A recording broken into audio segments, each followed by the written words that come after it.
I usually cut up the Tromboncino bottom portion, the bulb, and I'm going to be making soup out of this. And I usually, sometimes you can just leave the seeds in, it's not a big deal because they're so soft, but I usually cut them out and they look like this. I don't keep them, I put them in a compost.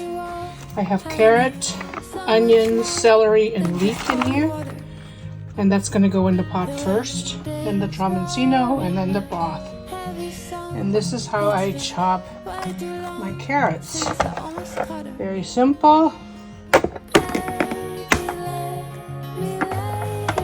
there it is. Idalia.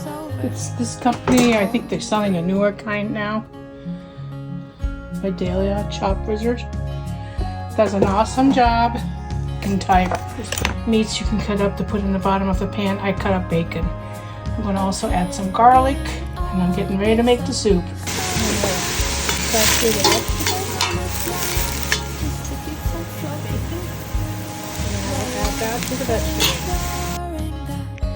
I then add the Tromboncino squash that I cut up earlier, and I saute that for a couple of minutes until some of them start turning slightly brown.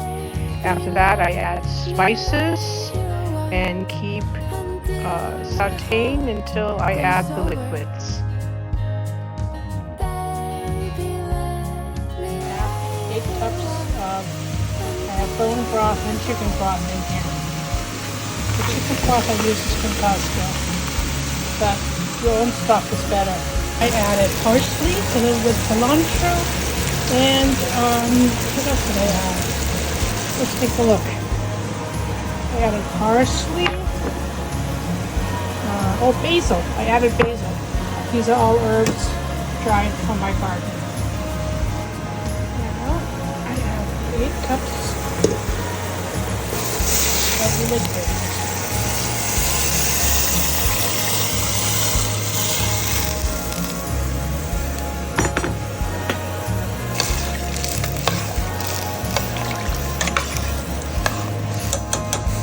Still mixing the rice.